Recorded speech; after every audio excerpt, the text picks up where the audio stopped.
हर बार पड़ने वाली ठंड से इस बार की ठंड कहीं ज्यादा थी। पूरा ढोलकपुर जंगल ठंड से परेशान था।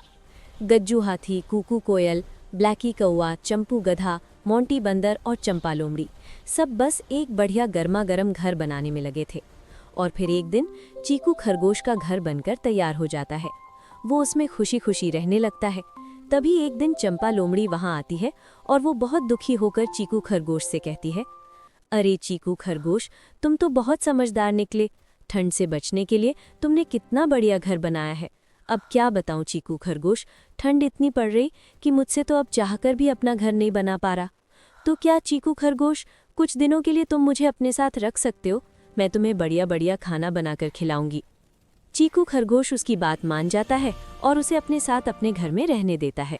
पहले तो चंपा लोमड़ी कुछ दिन उसके घर में अच्छे से रहती है, फिर उसे एक चालाकी आती है। वो सोचती है, क्यों ना चीकू खरगोश को यहाँ से निकाल दूं? इतनी ठंड में उसके लिए भी खाना बनाना पड़ता है। बस यही सोचते हुए चंपा लोमड़ी चीकू खरगोश को उसके ही घर से निकाल देती है।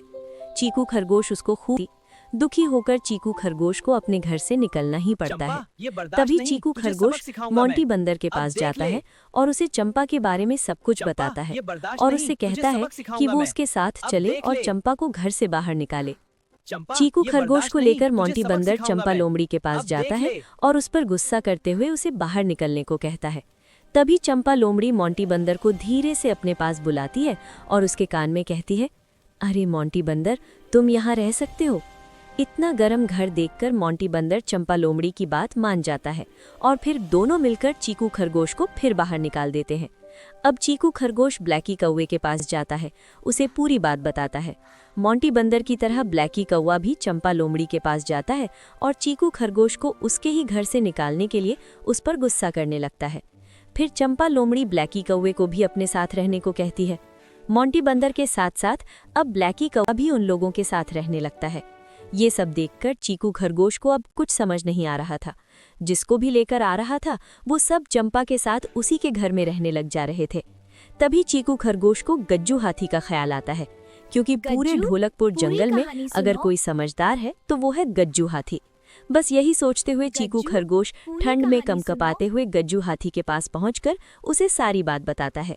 पर अंदर ही अंदर चीकू खरगोश डरता भी रहता है, कहीं ऐसा न हो मोंटी बंदर और ब्लैकी कौवे की तरह ये भी चंपा लोमड़ी की बात में आ जाए और उसके साथ रहने लगे। चीकू खरगोश गज्जू हाथी के बारे में ऐसा सोच ही रहा था कि तभी उसे चंपा लोमड़ी की आवाज सुनाई देती है, अरे गज्जू दादा, आओ, इन सब की तरह तुम भी अब इस घर में रह सकते हो।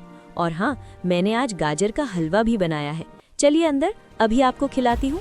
और फिर जैसे ही गज्जू हाथी चीकू खरगोश के घर के अंदर जाता है, उसका घर टूट जाता है। सभी टूटे घर से तुरंत बाहर निकलते हैं और जोर जोर से चिल्लाने लगते हैं, अरे गज्जू दादा, सबने एक बार भी चीकू के बारे में नहीं सोचा। चलो चीकू खरगोश, जब तक तुम अपना नया घर नहीं बना लेते तब तक तुम मेरे साथ मेरे घर में रह सकते हो।